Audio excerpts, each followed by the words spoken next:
Bueno, bienvenidos todos. Espero que esté saliendo bien y que se esté escuchando y viendo bien. Bueno, esta es mi habitación, es el escritorio donde habitualmente leo, estudio y reflexiono. En este caso preparé la charla para ustedes. Acá tengo mis apuntes, así que los voy a seguir para no extenderme más de lo que sea necesario.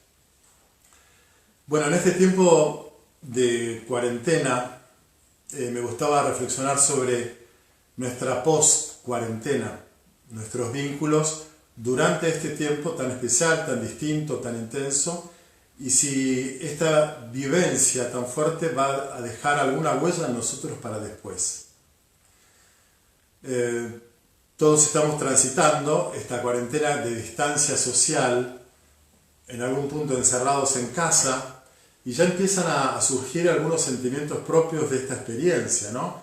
Cansancio, melancolía, un poco de tristeza, de preocupación por lo que viene, por lo que vendrá, a veces un poco de enojo, de impaciencia, pero también sentimientos más exacerbados de ternura, de solidaridad, de sensibilización. Viste que estamos recibiendo a lo mejor WhatsApps o mensajes de personas que hace tiempo no nos comunicábamos y que nos preguntan ¿cómo estás? ¿Te estás cuidando? ¿Que esto que el otro? ¿Tanto tiempo? Bueno, evidentemente todo este tiempo, como no podría ser de otro modo, está movilizando en nosotros emociones. Es un tiempo de movilización que coincide con el tiempo de Cuaresma-Pascua. La Cuaresma-Pascua es un proceso vital.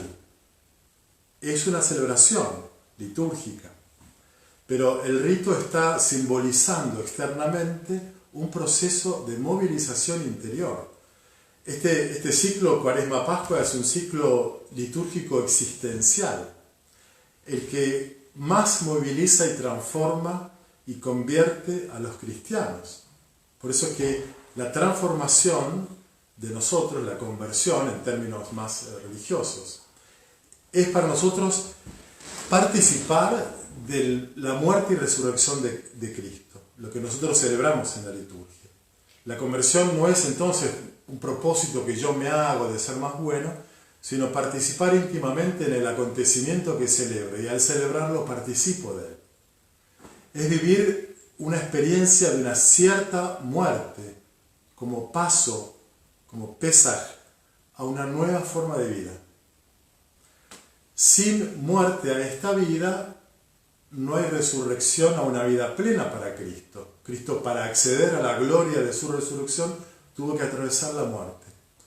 En nosotros el proceso es parecido. Revivir con Cristo como hombres y mujeres nuevos, hombres y mujeres transformados, hombres y mujeres pascuales, implica atravesar esta experiencia de cuarentena no solo como un periodo de tiempo, lo que dure, no sabemos cuánto va a durar, no solo como un periodo de tiempo, sino como un kairos. ¿Qué es el kairos? Es el tiempo oportuno en la Biblia, el tiempo de la salvación, el tiempo donde Dios actúa y puede hacer algo con nosotros. Y entonces nosotros podemos vivir aguantando esta cuarentena o tomándolo como un kairos, como una oportunidad de salvación, de crecimiento, de transformación.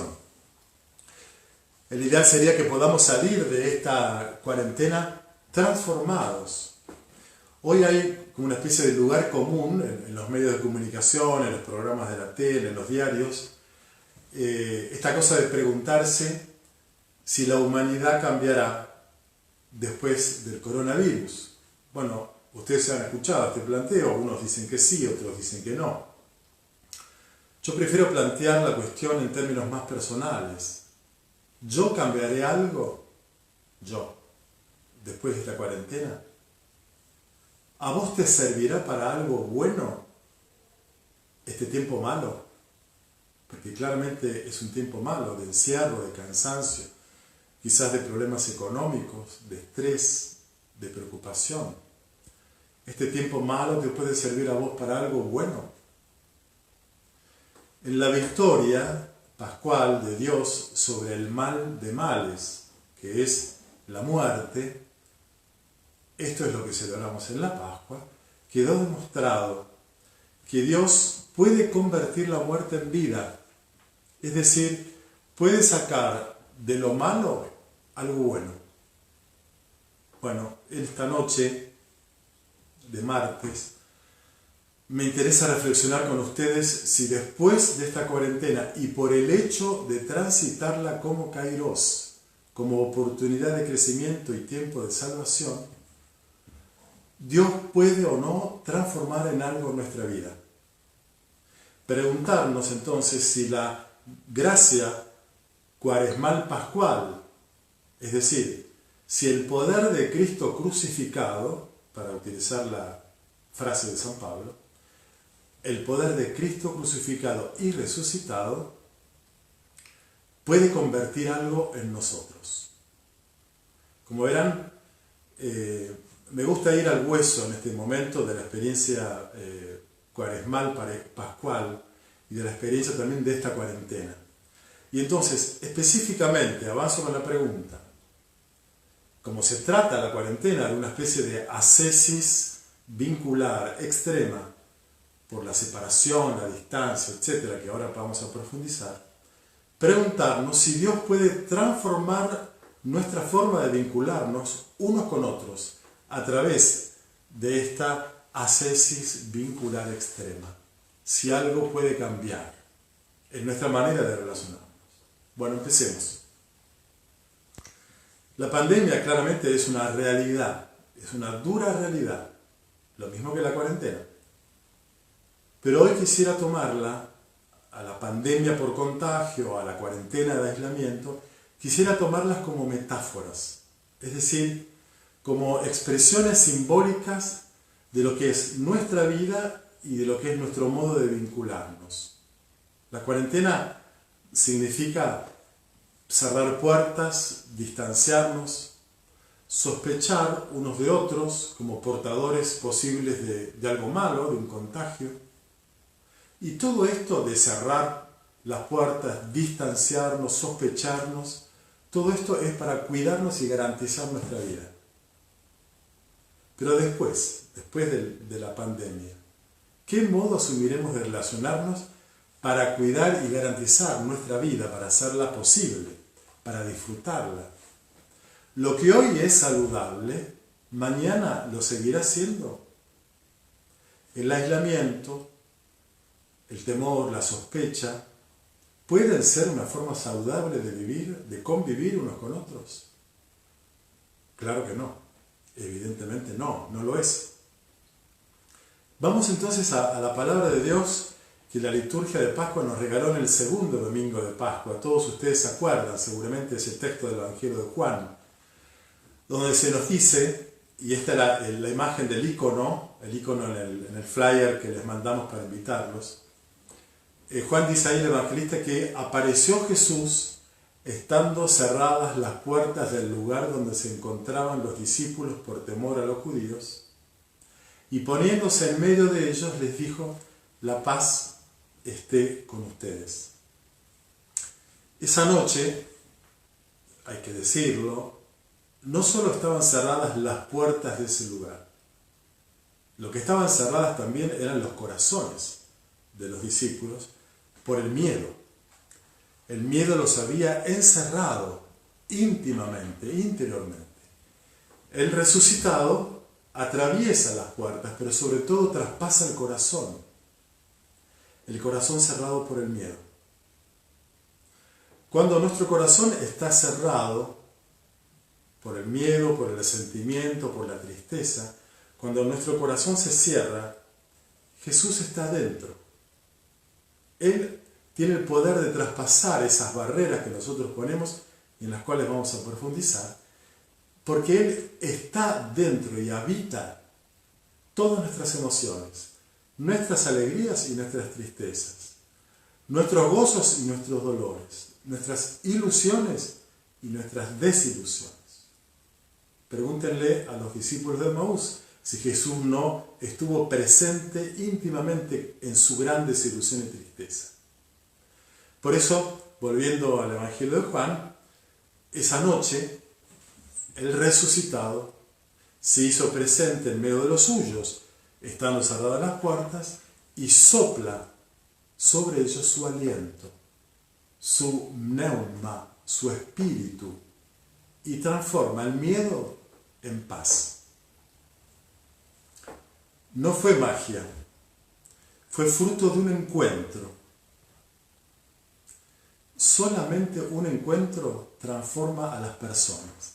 Las personas, los hombres, mujeres, adultos, jóvenes, no mejoramos por propósitos que nos hagamos, sino por la transformación como fruto de un encuentro.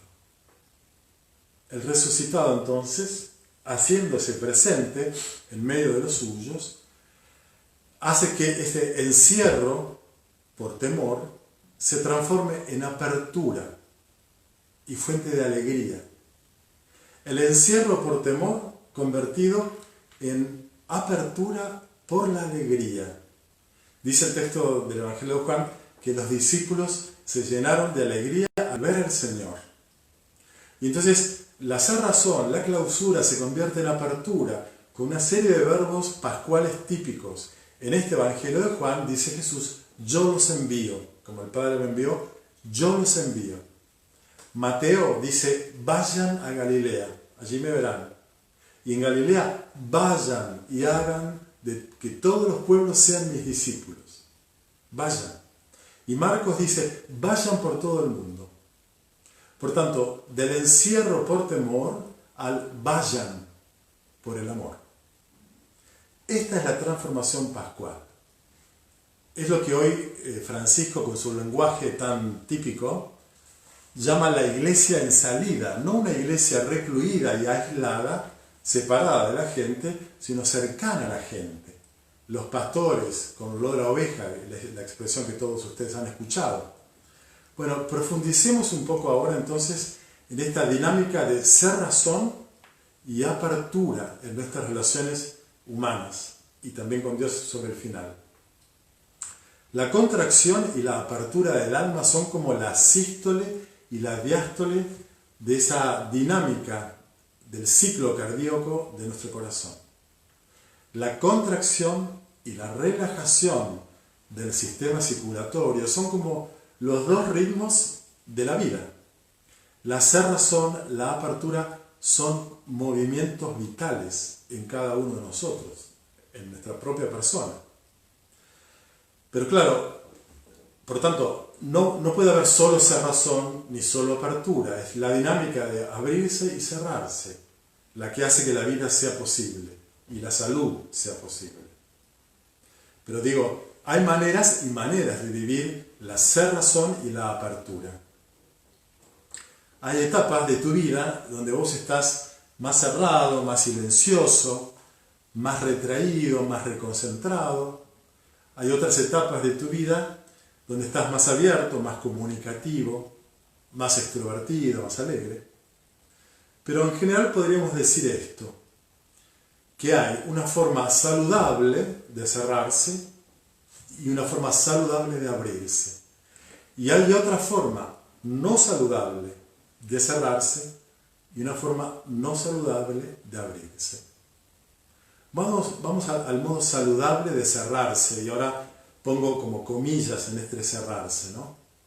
Jesús se cierra en momentos de su vida, se cierra en la soledad, por ejemplo, para orar, para tomar distancia de la multitud, para descansar.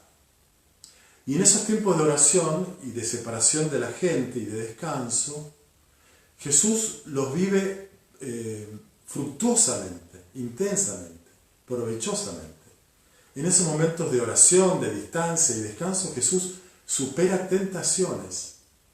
La muchedumbre que alborotada lo quiere hacer rey al multiplicar los panes y los peces en el Evangelio de Juan. En ese momento Jesús puede volver a confirmar quién es Él. Volver a confirmar que Él es el Hijo del Padre. Entonces supera la tentación de ser un rey triunfador, mesiánico, para volver a confirmarse en su identidad de hijo amado. Y entonces son momentos que también le permiten conocer la voluntad del Padre, discernirla, entre tantas propuestas buenas que tiene que haber recibido, abrirse paso para conocer la única voluntad que a él le interesa, la del Padre. En esos momentos de oración, de descanso, de distancia de la gente, Jesús los utiliza también para recuperar energía, la energía de ser sí mismo. Esto es la energía personal, emocional, espiritual que los seres humanos tenemos, la posibilidad de ser nosotros mismos. Nuestros cansancios, la pérdida de energía, tiene mucho que ver con que estamos haciendo cosas que no tenemos que hacer o siendo quienes no tenemos que ser. Cada uno de nosotros tiene toda y sola la energía para ser sí mismo. Yo no puedo ser vos, yo no puedo ser como él, pero sí tengo la energía de poder ser yo, y eso necesito recuperarlo, y Jesús lo recuperaba recogiendo su propia identidad de hijo amado. Y en esos momentos entonces de descanso, de distancia, de oración, Jesús también se conecta con su deseo. Distanciándose del deseo de los demás proyectado sobre él, lo que los demás querían para él y de él, él se conecta con su deseo. ¿Yo qué quiero?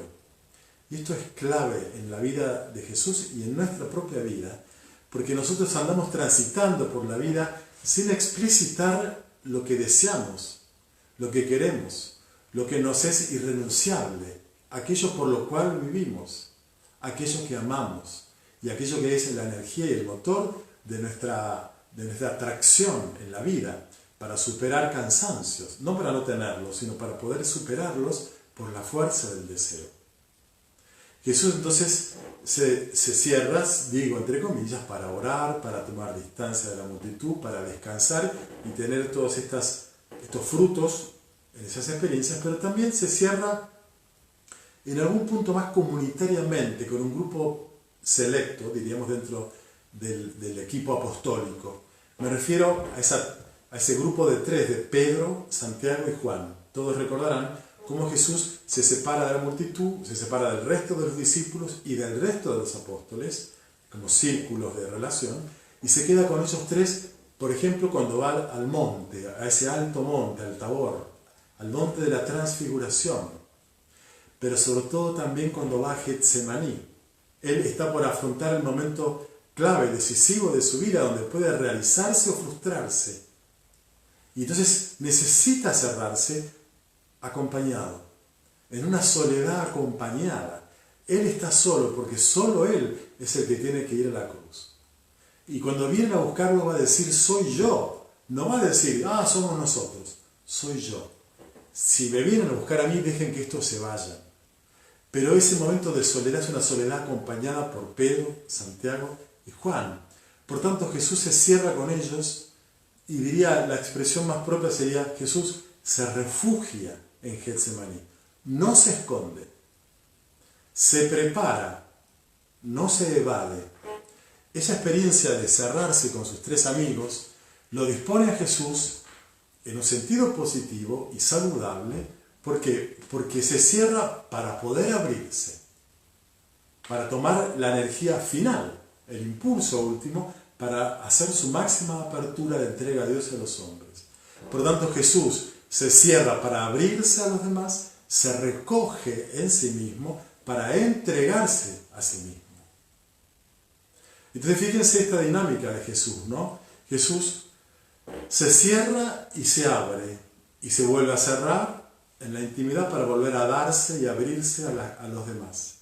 Es una dinámica circular donde esos dos momentos uno lleva al otro, uno necesita del otro y uno retroalimenta al otro. Esta dinámica entonces de cerrarse y abrir se hace positivo y saludable el encierro, la clausura, y también entonces la apertura. Porque también habría que decir que hay un modo saludable y no saludable, o poco saludable, de abrirse. ¿Cuál sería una manera poco saludable de vivir la apertura? Bueno, la de aquellas personas que viven compulsivamente extrovertidas, aquellas que no exploran su interioridad, que viven en la superficie de sí mismos, en las periferias, no en su centro personal. Por eso, esta manera extrovertida, en el sentido más compulsivo de la palabra, esta manera superficial de vivir, encarna un modo no saludable de apertura.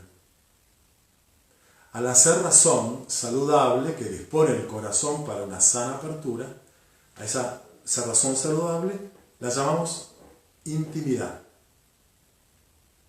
Y a la apertura saludable, aquella que surge de la interioridad y se abre para encontrarse con los demás, la llamamos comunicación. Intimidad, comunicación. Intimidad para la comunicación, comunicación para regresar a la interioridad. La verdadera comunicación entre las personas, en tu pareja, esposo, esposa, la verdadera comunicación con tus hijos, o con tus amigos, con tus padres, yo o nosotros los pastores con nuestros fieles, es la que surge como encuentro de interioridades. Hablemos entonces un poco más de nuestra interioridad. Como verán, bueno, ya me conocen muchos, no estoy dando recetas, estamos reflexionando juntos. Hablemos ahora más profundamente sobre nuestra interioridad. Dentro de cada uno de nosotros hay un espacio, diría, inexplorado o poco explorado, porque es inabarcable. Ese espacio se llama interioridad. Y es una extensión ilimitada, es un inmenso hueco, una dimensión profunda de nosotros que nos desborda. Dentro nuestro hay un abismo. La interioridad humana, personal de cada uno es abismal. Y nosotros estamos llamados a habitarla, a habitar ese espacio profundo de nosotros mismos. Bueno, pero esto no es fácil. Muchas veces le escapamos. O sea, nos escapamos de nosotros mismos, nos escapamos de nuestra verdad, fugitivos de nuestra interioridad. Quizás porque nos duele, porque nuestra identidad más profunda está herida. Herida por miedos, miedo a no encontrar nada dentro mío, miedo a la soledad, a la oscuridad interior y a la confusión, miedo al dolor que puede estar alojado en mí, miedo a encontrarme con culpas por errores, fracasos o macanas que no me indulté, que no me perdoné, miedo al desamor que me provocó desvalimiento o a la falta de amor que me convirtió en alguien vulnerable. Bueno, nuestra profundidad herida por tantos miedos hace que no habitemos esa interioridad, que nos escapemos. Una interioridad también herida por abusos remotos en nuestra infancia, maltratos familiares o bullying en el colegio o con amigos, abusos más presentes, infidelidades en la pareja, fracasos amorosos, traición de algún amigo, censuras, prohibiciones, desvalorizaciones, abandono. Bueno, todo esto tiene consecuencias en nosotros. Todas estas heridas dejan como rastro, como consecuencia, el miedo a las relaciones. Entonces generamos, ese miedo, no es algo que uno lo hace conscientemente, ¿no?, sino inconscientemente, el miedo genera en nosotros mecanismos de defensa para protegernos de los demás. Me aíslo en mí. Pero, fíjense, cuando uno se aísla en uno, también se aísla de uno. Me aíslo en mí, pero también me aíslo de mí. Me separo de mí, me alejo de mí. En la escena de Jesús estando cerradas las puertas por temor de los discípulos, ellos eran fugitivos, escapados, refugiados, encerrados en el miedo. Pero hay un fugitivo más que todos, que es Tomás, que no está con los que temen, porque él teme más que los que temen. se refugia de los refugiados, se aísla de los que están aislados. A nosotros el temor y estos mecanismos de defensa que estoy describiendo hacen que nosotros nos separemos también de nosotros cuando nos separamos de los demás. Y Jesús se hace presente en nuestro interior, como en aquella habitación donde estaban los discípulos, y desde nuestro interior, herido y temeroso, nos llama, nos invita, diría, nos espera. Nos espera en nuestro más profundo centro, para usar la imagen de San Juan de la Cruz. Nos espera en la última morada de nuestro castillo interior, para citarla a Teresa de Ávila. Nos espera en nuestra más íntima verdad, como diría San Agustín. Dice él en su tratado sobre la verdadera religión: no quieras derramarte fuera, entra dentro de ti mismo, porque en el interior del hombre habita la verdad. Y completa esta afirmación tremenda de Agustín otra del libro de los Soliloquios, donde él dice: hombre, vuélvete al corazón. ¿Por qué te escapas de ti mismo? ¿Por qué te pierdes lejos de ti mismo? Vuélvete. ¿A dónde? Al Señor. Él está listo. Primero vuelve a tu corazón, tú que andas desterrado y errante afuera. Por eso entonces nuestros escapes no son solo de los demás y de Dios, sino que somos fugitivos de nosotros mismos, tomamos distancia de nosotros. Y bueno, como ese mecanismo defensivo del aislamiento es fruto de una herida de amor, lo que lo sana es una experiencia de un buen amor. Por eso el resucitado, cuando se hace presente, sopla su amor sobre sus amigos, sopla su espíritu sobre el miedo de sus discípulos y trae la paz. Es linda la imagen de soplar el amor. Yo recuerdo cuando éramos chicos con Eduardo, mi hermano, que por ahí jugábamos a la pelota en la calle y por supuesto en el asfalto y nos caíamos de chicos y nos raspábamos las rodillas. Volvíamos a casa y mamá nos lavaba la rodilla con agua, con jabón o lo que fuera y ardía. Y ella soplaba sobre la herida para que dejara de doler, para que no ardiera tanto. Jesús sopla sobre el miedo y lo transforma en paz. El amor tiene un enorme poder sobre el temor. Lo dice el autor de la primera carta de Juan. Solo el amor expulsa el temor. Por eso Jesús sana con un amor mayor al temor el miedo de sus amigos. Es un miedo que hace falta erradicar. Con un amor mayor al temor, Jesús lo erradica y lo sana. ¿Con cuál amor? El más grande. No hay amor más grande que dar la vida por los amigos. Jesús, en el Evangelio de Juan, es este texto, ¿no? Jesús dio la vida por los amigos. Es ese amor el que sopla sobre ellos para eliminar el temor. Por eso es que Jesús resucitado,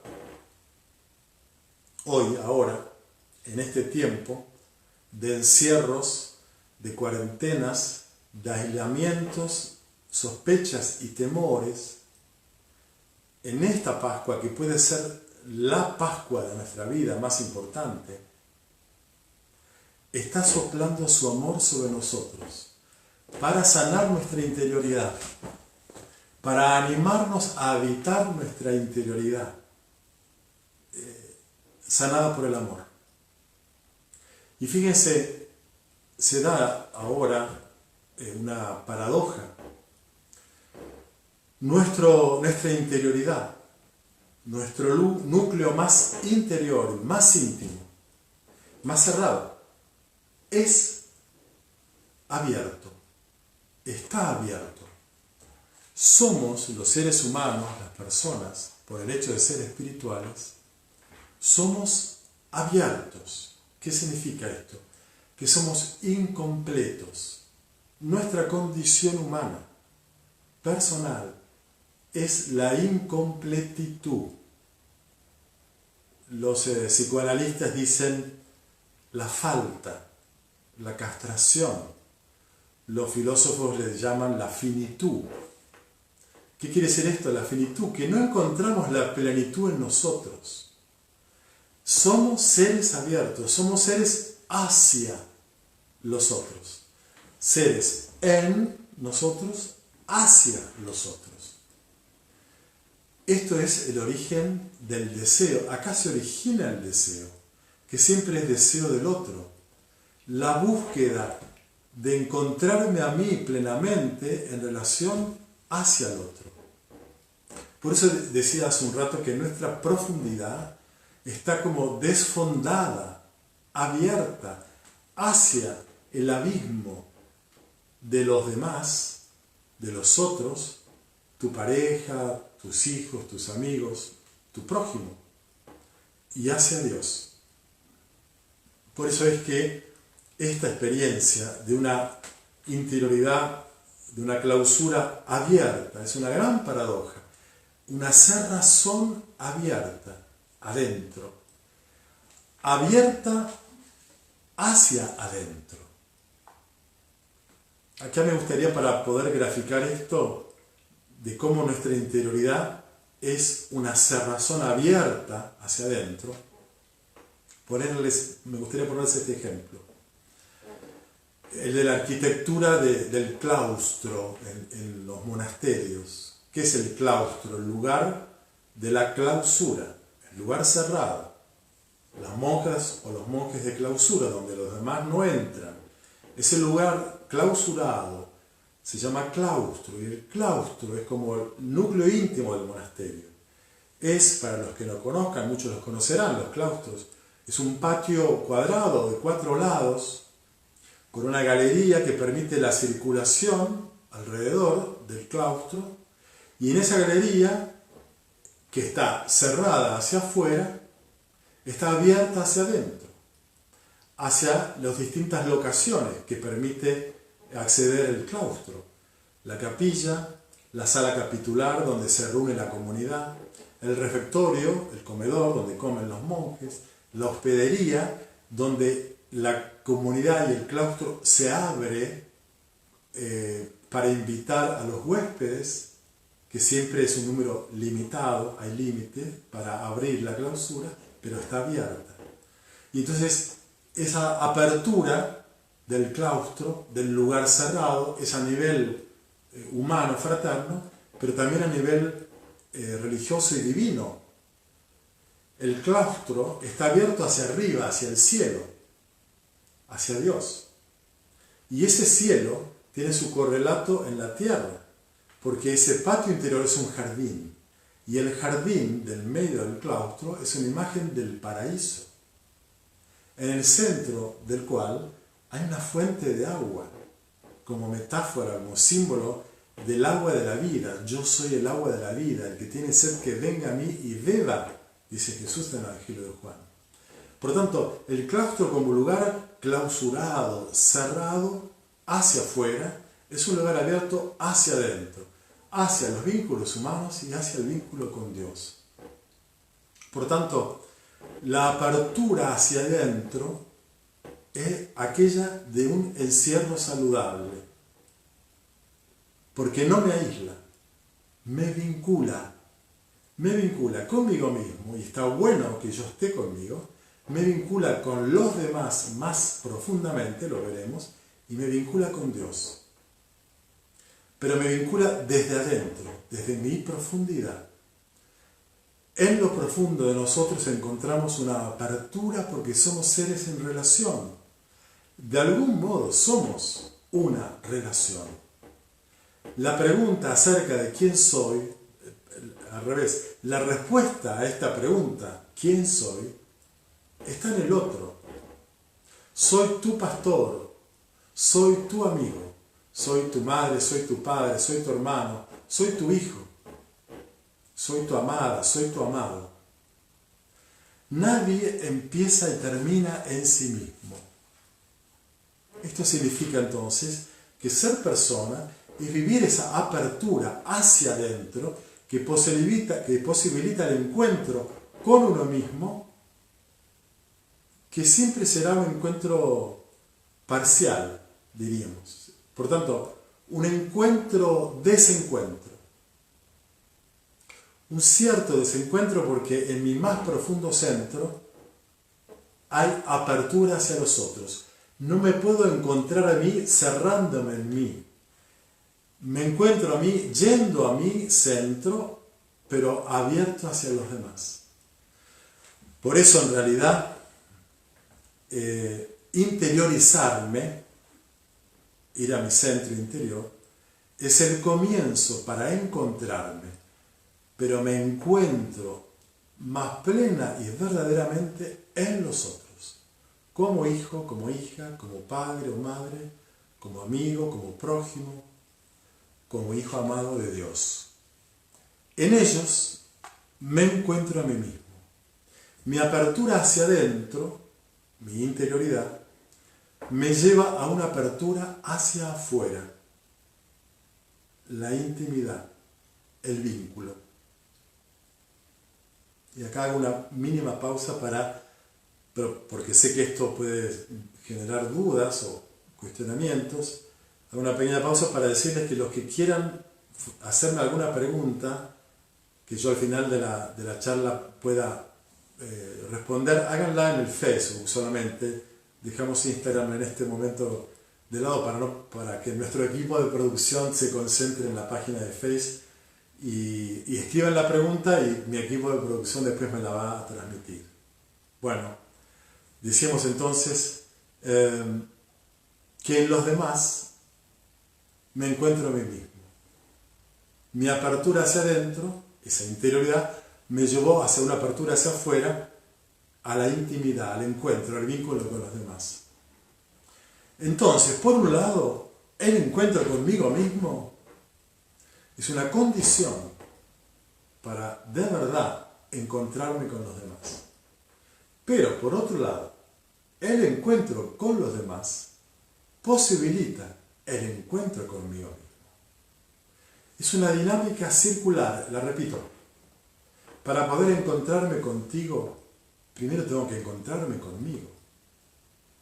Porque mi desencuentro de mí va a provocar un desencuentro con vos.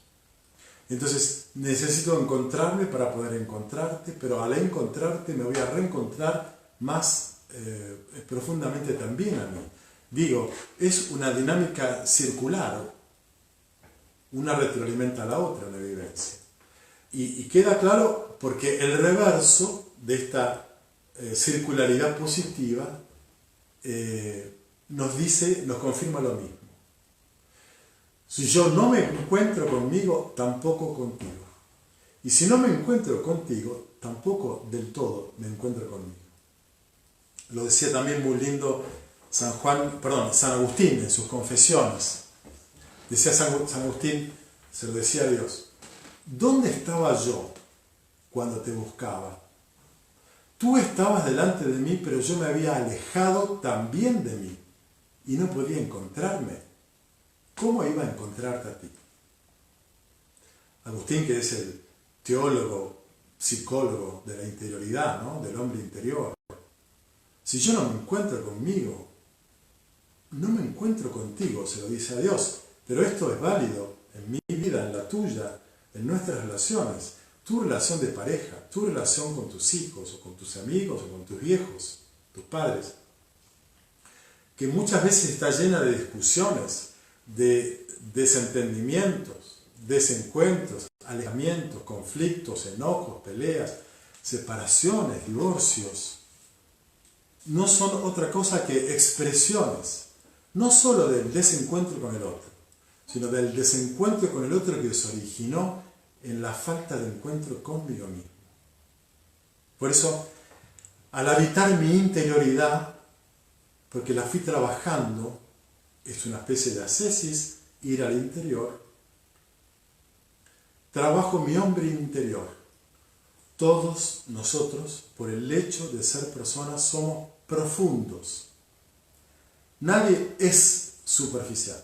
Dios no hizo hijos, criaturas superficiales.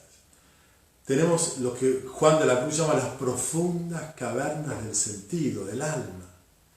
Todos somos hombres interiores y profundos, pero muchas veces nuestra profundidad está llena de preocupaciones, de ambiciones, de ocupaciones, de distracciones, y vivimos en la superficie de nosotros. Actuamos superficialmente, pero no somos superficiales. Somos profundos sin habitar nuestra propia profundidad. Y entonces, si nosotros trabajamos nuestro hombre interior, cavamos, diríamos, exploramos nuestra profundidad, la vamos a descubrir habitada por presencias, quizás presencias que me han herido, pero también seguramente presencias que me han amado, presencias que me han hecho cerrar, presencias que me ayudaron a abrirme. Solo una interioridad sanada por nuestros amores hace posible la experiencia de la intimidad con los demás. Por eso la interioridad sanada, como intimidad con mí mismo, la capacidad de poder estar conmigo, es la capacidad de poder estar solo conmigo. Esto es lo que me hace capaz de amar, estar con alguien desde el corazón, de corazón a corazón. Quien no puede estar solo, no puede estar íntimamente con nadie. Estará junto a alguien, conjurando su temor a la soledad, pero que no habita su soledad como compañía de sí mismo, no puede estar acompañado por otro desde el corazón. Estar conmigo mismo viviendo una soledad pacificada, una soledad reconciliado con quién soy, reconciliado con mi mismidad. ¿Qué es la mismidad? El quién soy. Soy yo, me pertenezco. Tenemos que aprender a gozar la soledad de la mismidad, de mi mismidad. Esa mismidad que me dice que solo yo puedo ser yo. Es una soledad irrenunciable, pero también desafiante. Es una soledad que pide ser abrazada y que también reclama abrazos, de los otros. Por eso la soledad de la mismidad es posible cuando estoy acompañado. Las compañías, la pareja, la familia, los hijos, los amigos, la comunidad, no anula la soledad de ser yo, la hace posible. Hace poco una pareja de nuestra comunidad que quiero mucho vivió una situación muy extrema. Ella como esposa tuvo que operarse en una operación importante y tuvo que ingresar al quirófano. Ella sola ingresó al quirófano, pero acompañada de su marido. Se puede vivir la soledad de la propia operación quirúrgica, solo si estoy acompañada por el amor de mi marido. Multipliquen este ejemplo por otras vivencias distintas, donde todos necesitamos ser acompañados no para anular el protagonismo personal que me toca a mí, sino para hacerlo posible.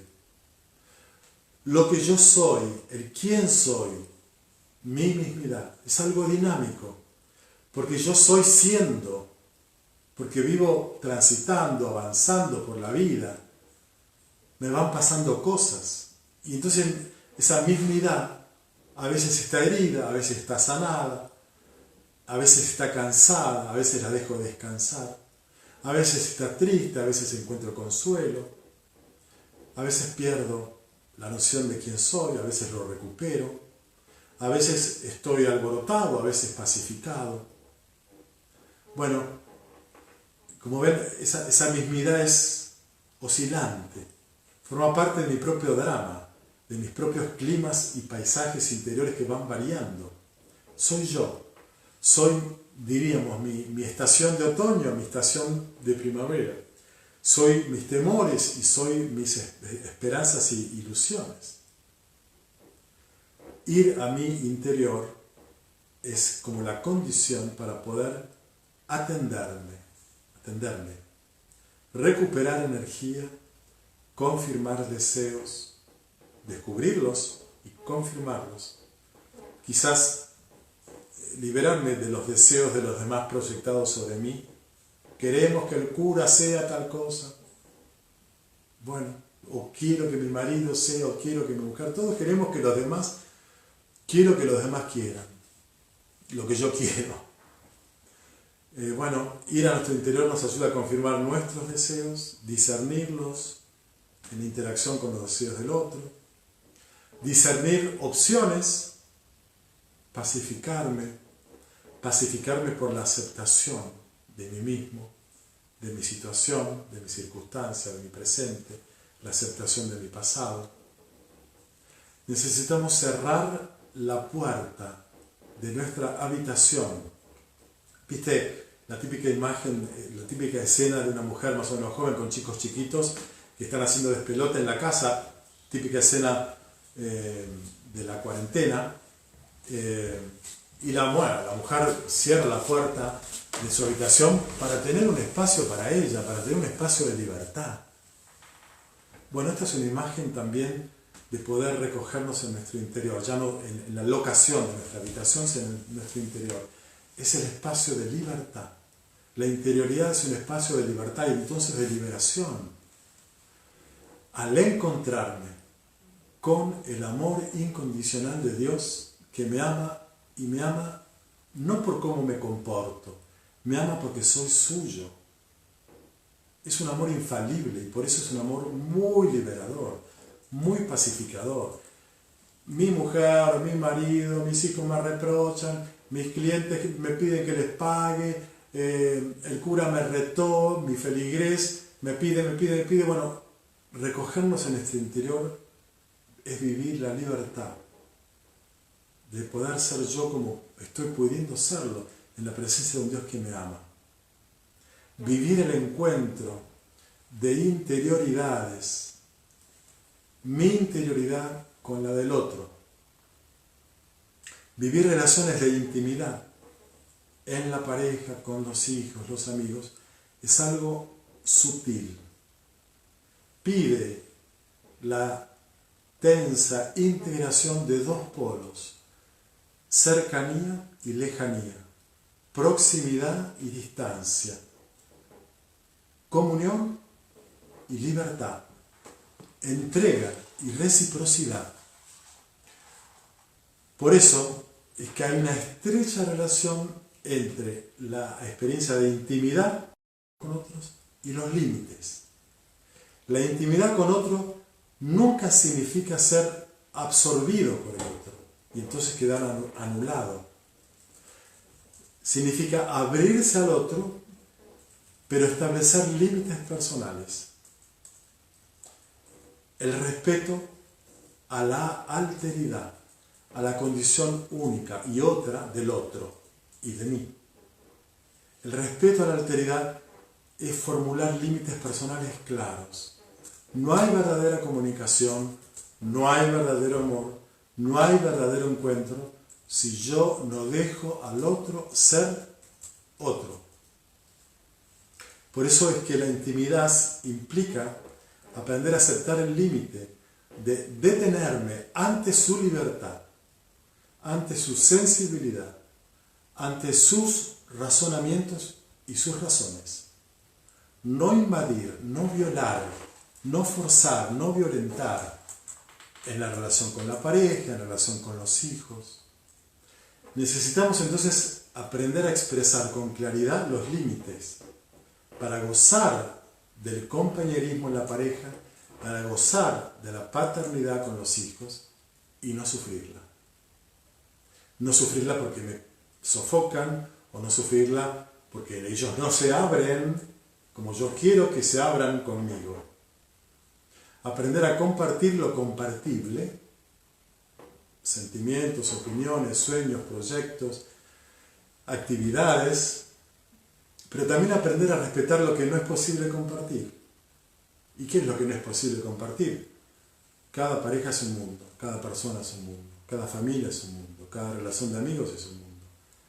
Bueno, es propio de cada persona, de cada relación y de cada momento. Uno tiene que darse cuenta qué es lo que hoy no puedo compartir con ella o con él. ¿Estamos nosotros preparados para vivir esta sutileza que es la intimidad? Para encontrarnos de corazón a corazón. Todos, yo por lo menos reconozco que necesito seguir aprendiendo a mirar, necesito seguir aprendiendo a hablar, a callar, a tocar, porque nos abrimos a los demás según seamos mirados, según seamos escuchados, según seamos abrazados. Esta sutil forma de relacionarnos vale también entonces para nuestra relación con Dios. Si debemos respetar la alteridad de los demás, su condición única y otra, ¿cuánto más respecto de Dios? Dios, ese otro con mayúscula, es cercano y distante a la vez, infinitamente cercano, infinitamente distante, por distinto. Y así es como Él es amor. Si Dios no es cercano, no puede ser amor. Si no es distante, distinto, tampoco. Dios es cercano siendo distante y es distante siempre acercándosenos. Termino esta reflexión, ya estamos en una horita. Esta reflexión, esta charla podría llamarse también anhelos de intimidad. Yo creo que esta cuarentena está despertando ese anhelo, la necesidad de expresar afecto y de darnos cuidados. Estamos todos más sensibles. Bueno, a veces la sensibilidad se expresa como gastronómicamente. Hoy recibimos unos scones y unos brownies espectaculares. Esta semana también una chocotorta increíble. Bueno, como la sensibilidad, la necesidad de estar cerca, de cuidarnos, de brindarnos afecto está más exacerbada.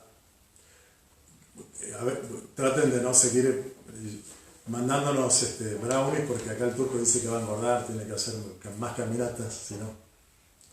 Bueno, esta cuarentena también ha despertado en muchos de nosotros, me refiero ahora, mejor dicho, en muchos de ustedes, ha despertado la cuarentena deseos más intensos de comulgar sacramentalmente. Esa comunión sacramental es de verdad un anhelo de intimidad.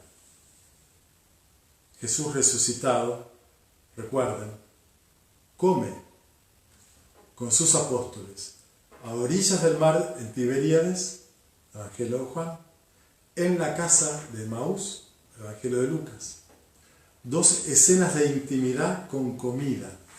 La comida hace posible la intimidad y ustedes no están pudiendo comer. Bueno, esta charla quiso darles a ustedes como una pista de cómo comulgar cuando vuelvan a poder hacerlo. Si a veces somos superficiales en nuestros vínculos humanos y no nos relacionamos desde nuestro interior al otro interior en vínculos de comunicación íntima, lo mismo puede pasarnos con Dios.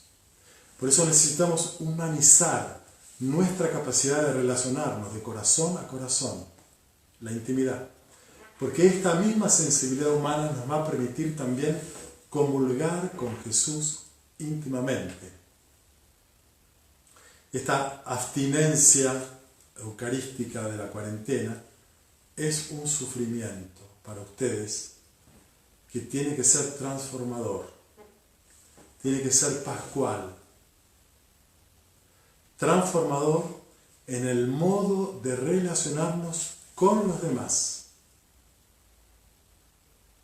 en el modo de comulgar con Dios y con Jesús. Así, al volver a comulgar, cuando puedan, sacramentalmente, tu comunión con el Señor, tu comunión con tus hermanos, tu familia, tus amigos, seguramente será más íntima. habrás aprendido a explorar tu interioridad, habrás aprendido a sanarla, a reconciliarte y pacificarla por la presencia de Jesús en ese encierro íntimo. Habrás aprendido a abrirte desde tu interior, desde un lugar diferente, más profundo, más sincero a los otros. Mejor y más comunión con los demás, más íntima comunión con el Señor. Les deseo de todo corazón, les deseamos con los padres de la catedral que este tiempo llegue pronto. Hasta aquí llegó, no mi amor, sino hasta aquí llegó mi reflexión. Acá nuestro equipo de producción me propone 3 preguntas para charlar. Bueno, hay 5, me dicen. Ok. ¿Por qué la mirada de nuestro interior es parcial? Siempre será parcial, porque somos un gran misterio en razón de nuestra propia profundidad, nuestra propia hondura. Nunca nos llegamos a conocer. Ya me escucharon alguna vez aquella genial afirmación de Salvador Dalí cuando decía: mi ambición últimamente no ha hecho más que crecer y ahora lo único que deseo es llegar a ser Salvador Dalí y nada más. El problema es que a medida que yo me acerco a Él se aleja de mí. Nuestra identidad siempre es fugitiva, siempre es misteriosa. Estamos siendo nosotros. Y entonces, para ir, como decía San Juan de la Cruz, a lo que no conoces, has de ir por donde no conoces. Yo no sé cómo voy a ser dentro de 10 años, no sé cómo voy a ser, dónde voy a estar, qué voy a sentir. Voy a zonas desconocidas de mí, pero tengo que avanzar hacia ese lugar. Por eso digo, nuestra mirada siempre es parcial. Somos un gran misterio en despliegue, somos siendo. Y esto está bueno, que nadie se etiquete a sí mismo en el sentido positivo o en el sentido negativo, y que nadie te etiquete. Vos sos así. Nadie es así. ¿Cómo serán los vínculos con nosotros al salir de la cuarentena? La respuesta está en vos. Y la charla pretendió darte algunas pistas para reestrenar un modo nuevo, un modo pascual, pascualizado, de vivir con mayor intimidad, interioridad, sinceridad tus relaciones humanas y con Dios. Los demás no condicionan mi encuentro personal. Los demás siempre nos condicionan. Pero la condición no siempre es negativa, también es positiva. Yo estoy condicionado favorablemente por los curas que me acompañan, por la comunidad que ustedes forman y en la cual me encuentro, porque me afectan, me influyen. Yo no armo una perimetral para no dejarme afectar por ustedes. Me afectan ustedes. Y eso a mí me hace crecer. Por tanto, me condiciona favorablemente y también puede ser que nos incomodemos, o sea, nos afectemos, nos condicionemos negativamente. Por eso yo les explicaba cómo vivir como Jesús nuestros momentos de encierro, de recogimiento, para poder recuperar y discernir qué es lo que me hace bien de la afuera, qué es lo que me hace bien de los demás, qué es lo que no me hace bien de los demás. Pero siempre estaremos condicionados. Bienvenido sea que necesitamos eso.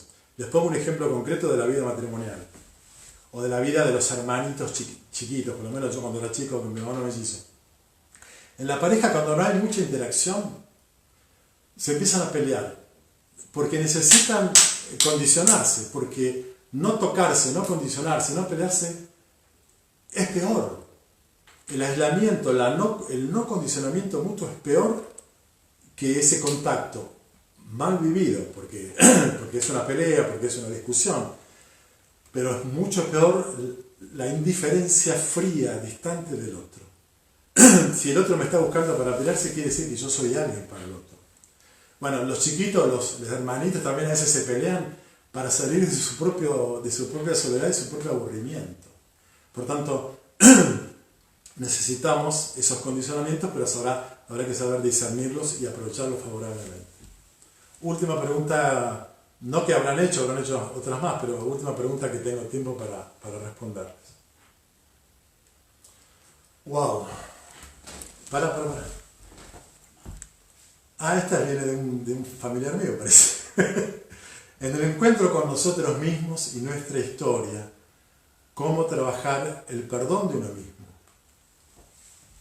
El perdón siempre es una experiencia de vínculo, de vinculación, de alteridad.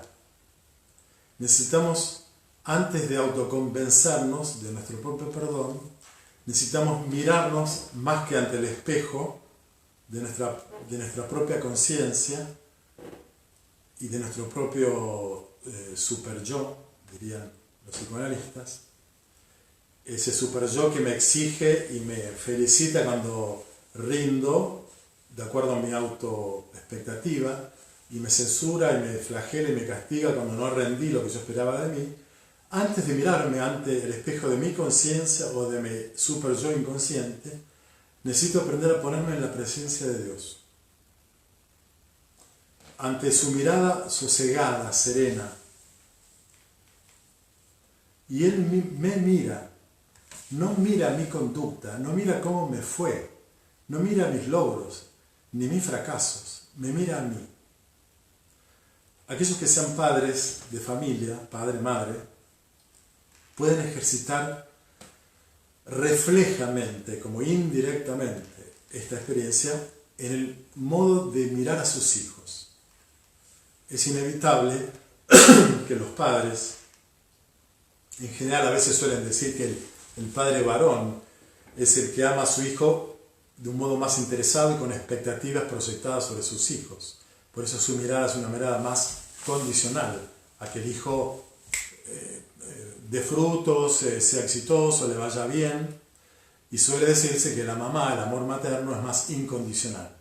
Mi hijo puede ser un winner, un loser, puede ser un santo o un pecador que está en la cárcel devoto. La madre siempre va a mirar a su hijo como un santo, como alguien infinitamente amado. Porque no se fija en su conducta y en su performance, sino se fija en que es nada más que su hijo. Y entonces, las dos miradas son complementarias. La mirada del padre ayuda a que a su hijo se estimule para hacer las cosas bien. La mirada de la madre libera al hijo cuando hace las cosas mal. Y entonces, esta mirada que tienen papá y mamá, hay que aprender también a integrarla, que papá desarrolle una mirada más femenina sobre sus hijos y no los juzgue solo por sus logros y ponga como en esta biblioteca, una vitrina, todas las copas, los premios académicos o deportivos de sus hijos, diciendo, no, yo tengo un hijo que es un exitoso, no como el vecino de frente que tiene un hijo que es un discapacitado, vulgarmente hablando. Un padre que no juzgue solo entonces los logros de sus hijos, porque ese será un padre que será muy severo cuando su hijo fracase. Aprender a ser un padre con mirada de madre, con mirada incondicional. Y a las madres también estará bueno que tengan una mirada no solo permisiva, complaciente, incondicional, sino que también estimulen el crecimiento de sus hijos como diciendo, no te exijo, pero te inspiro, te motivo, dale que vos podés. Entonces, de nuevo, ¿cómo trabajo ese perdón personal? Tratando de no mirarme yo directamente a mí, desde mi conciencia o desde mi super yo, sino dejar que Dios me mire. Y para aprender a descubrir cómo Dios me mira, tengo que ejercitar reflejamente mi mirada sobre mis hijos, sin juicios, sin condenas, con desarrollo de ternura, de aprobación. Y entonces vos vas a decir, si yo soy capaz de mirar a esta hija mía de este modo, ahora entendí cómo me mira Dios de ese mismo modo al infinito. Ese amor, de a poco, como un proceso, va sanando y sanando y sanando. El último paso de esa sanación será el cara a cara con el Señor, donde ya no habrá más pena ni dolor ni llanto, ya nadie me perseguirá, sobre todo, ya no me perseguiré.